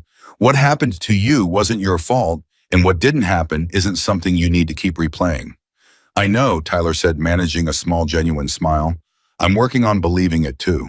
The diner door chimed, and Deputy Michael Hayes walked in, shaking rain off his jacket, sliding into the booth beside Tyler, with the easy familiarity of someone who had checked in on this particular reunion more than once over the past few weeks. Heard the news this morning, Hayes said. Caleb Mercer took a plea deal. 22 years, no possibility of early release given everything Dylan and Roland corroborated. And Dylan, Emily asked? Reduced sentence, cooperation credit. Kid's got a long road ahead of him, but at least it's a road that leads somewhere better than where he was headed. Hayes shook his head slowly. Still can't believe how fast that whole thing came together. One night, one wrong turn on your part, and it unraveled a network federal agents had been chasing for years. Emily's expression turned thoughtful, the weight of David Reyes' confession still sitting somewhere in her chest even weeks later. It wasn't entirely a wrong turn, she said quietly, and left it at that. The full truth of that night, still not something she was ready to share with everyone who asked. Across town in a federal courthouse, 2 states away, David Reyes stood before a judge who would ultimately weigh 2 years of coercion and desperation against a network of harm he had helped build and eventually helped destroy. The sentence would be significant, the road ahead difficult, but the cooperation agreement Bennett had fought hard to secure ensured his daughter would remain protected, cared for, shielded from consequences that were never hers to bear in the first place. It wasn't redemption, not fully, not in any way that erased what he'd allowed to happen under his watch. But it was something closer to accountability than the silence he'd been living inside for 2 long years. And for Emily, watching from a distance, she still hadn't fully closed. That distinction mattered more than she expected it to. Bennett had called it the largest trafficking network dismantled in the region in over a decade. 11 more survivors recovered, 3 more crews identified and arrested. Harold Vance, the man behind the code name that had haunted federal investigators for years, finally in custody after evading capture through layers of anonymity that had, until one rainy night on a Montana highway, seemed impossible to peel back. None of it would have happened, Bennett had said more than once in the weeks since, if Emily Carter had simply kept driving. But Emily hadn't kept driving. She had stopped.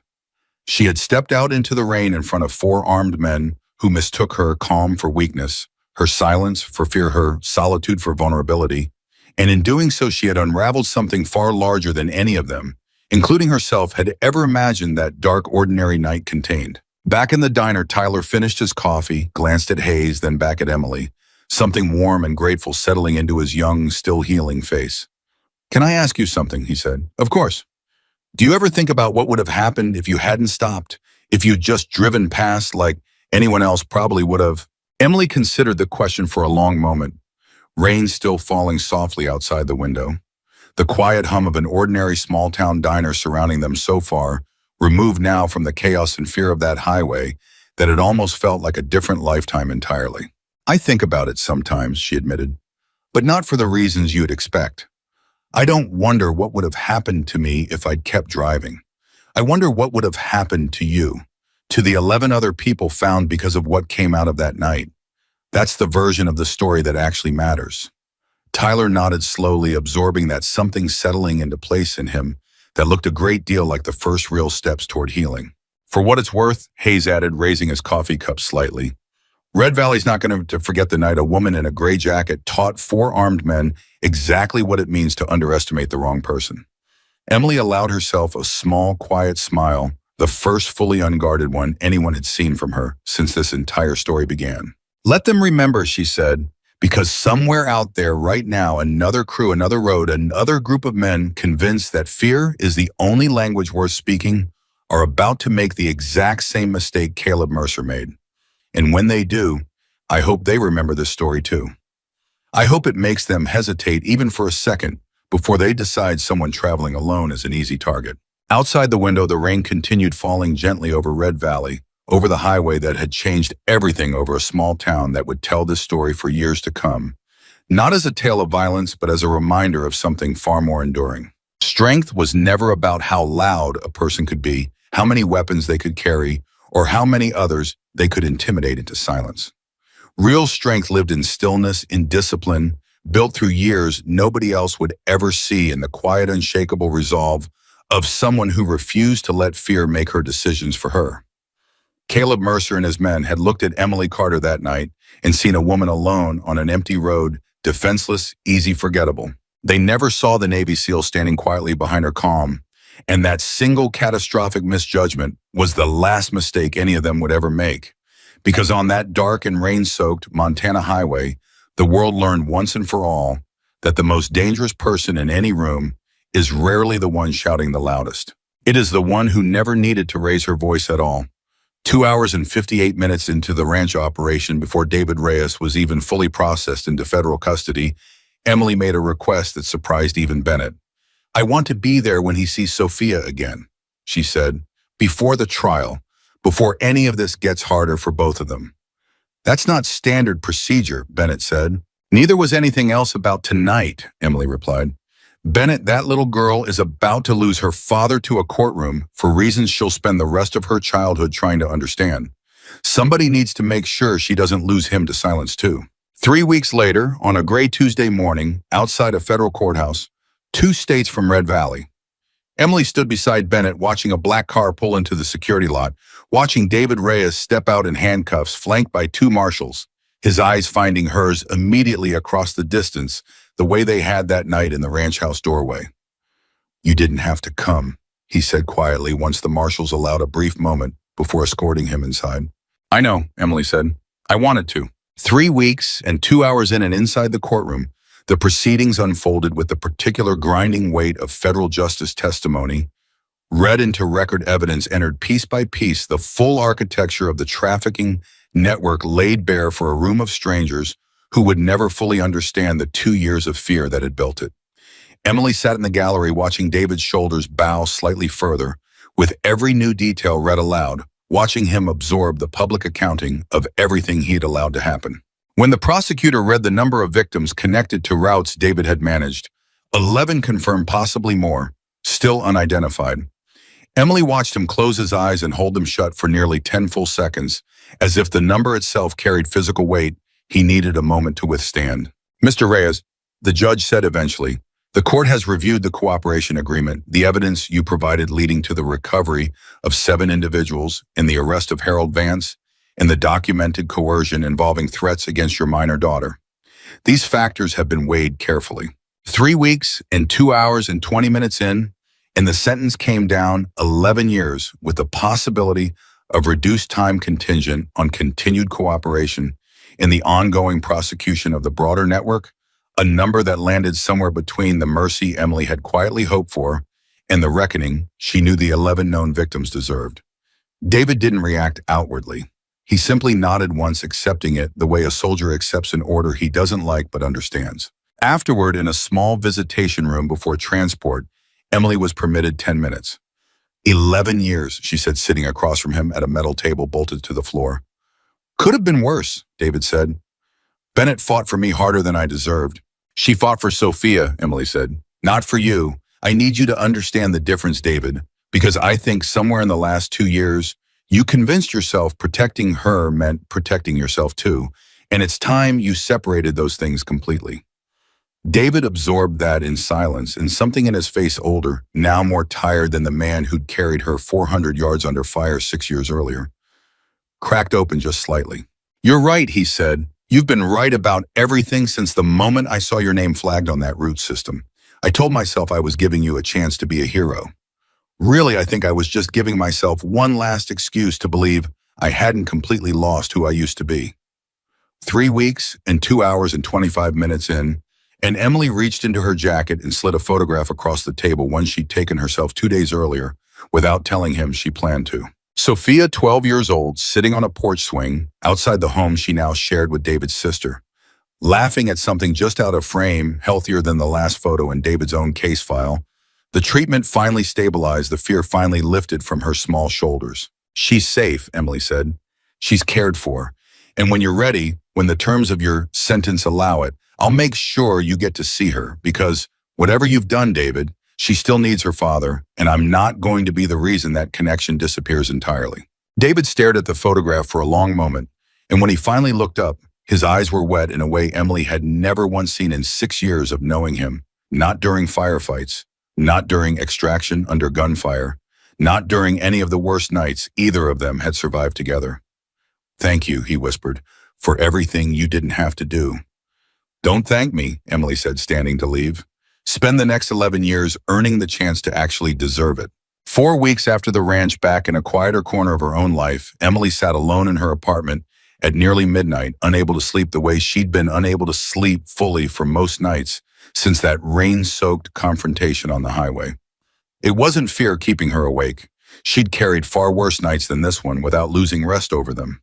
It was the weight of understanding just how close everything had come to going differently. If she'd taken a different route that night, If David's manipulation of her GPS had failed, if Caleb Mercer had been faster or braver or simply less predictable in his overconfidence, if Tyler had been moved one day earlier to wherever the other 11 victims had eventually been recovered from scattered across barns and warehouses and the backs of trucks in 3 different states. So many small variables, any one of which could have unraveled into something far darker than the outcome she'd actually lived through.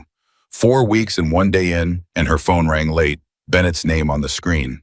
"You awake?" Bennett asked. "Always am lately," Emily admitted. "Harold Vance made his first statement today," Bennett said. Full confession once he understood how much of his network David's drive had already exposed. "Emily, this is bigger than we even thought. 19 states, 6 years of operation. You didn't just stop one crew on one road. You pulled the thread that unraveled the entire thing." Emily was quiet for a moment, absorbing that the scale of it settling slowly into place beside everything else she'd been carrying since that night. "How many people total?" "Oh," she asked. "In 6 years." Bennett hesitated. "We're still counting, but conservatively, somewhere over 200. 4 weeks and 1 day and 10 minutes in, and Emily sat with that number for a long time after the call ended. 200 people, most of whom would never know her name, most of whom she would never meet. All of them touched in some way by a decision made on a single rainy night when she chose to stop her car instead of driving past. She thought about something her old commanding officer used to say years ago before her very first deployment. "You don't get to choose the moment that defines you. You only get to choose what you do inside it." She hadn't chosen that road. David had chosen it for her, manipulated her into it for reasons that were selfish and desperate, and in some strange, complicated way, still rooted in something that had once resembled love for his daughter. But she had chosen everything that happened after. 6 weeks after the ranch, Emily returned to Red Valley one final time, not for an investigation, not for a court proceeding, but simply because Tyler had asked her to come, had told her there was something he wanted to show her before she left the region for good. He led her to the edge of town to a small community center where a modest gathering had assembled families of the 11 other victims recovered from the network people Emily had never met, but whose lives had been quietly, permanently altered by the same night that had altered hers. A woman approached, first older, her eyes red-rimmed but her smile genuine. "You're her," she said, "the one who found the road." "I just happened to be driving them," Emily said, the same deflection she'd offered dozens of times in the past 6 weeks. "My son was in that operation for 4 months, the woman said, voice trembling. 4 months, and I'd almost given up believing he was still alive. He came home 19 days ago because a woman took a wrong turn on a highway in Montana." She reached out and took Emily's hand in both of hers. "There's no such thing as just happened to be driving. Not for us. Not ever." 6 weeks and 30 minutes in, and Emily moved through the small gathering, slowly meeting parents, siblings, a wife who hadn't known her husband had disappeared for 3 weeks, until federal agents called to say he'd been found. Each conversation another thread connecting back to the same single decision she'd made on a rain-soaked road without knowing what it would set into motion. Tyler found her near the end, standing slightly apart from the crowd, watching the room with an expression she couldn't quite name. "Too much?" he asked gently. "No," Emily said. "Just a lot to hold at once." "You know what my mom said when I finally told her the whole story?" Tyler asked. "She said some people spend their whole lives looking for a reason to matter, and you didn't even have to look. You just had to stop the car." 6 weeks and 35 minutes in, and Emily felt something loosen in her chest that had been tight since the night this all began, something that had nothing to do with fear or duty or training, something closer to peace, however incomplete, however hard-won. "I didn't do this alone," she said, looking around the room. "Bennett, Hayes, even David in his own broken way. It took a lot of people choosing to stop looking away for this to end the way it did." "Maybe," Tyler said, "but you were the one who started it." That evening, Emily drove the long stretch of highway back toward the airport. One final time, the same road, different weather, sunlight instead of storm.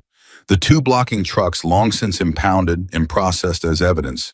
The stretch of pavement where 4 armed men once stood, now indistinguishable from any other quiet mile of Montana road. She slowed as she passed the exact spot, some instinct pulling her attention toward it, even though nothing remained to mark what had happened there.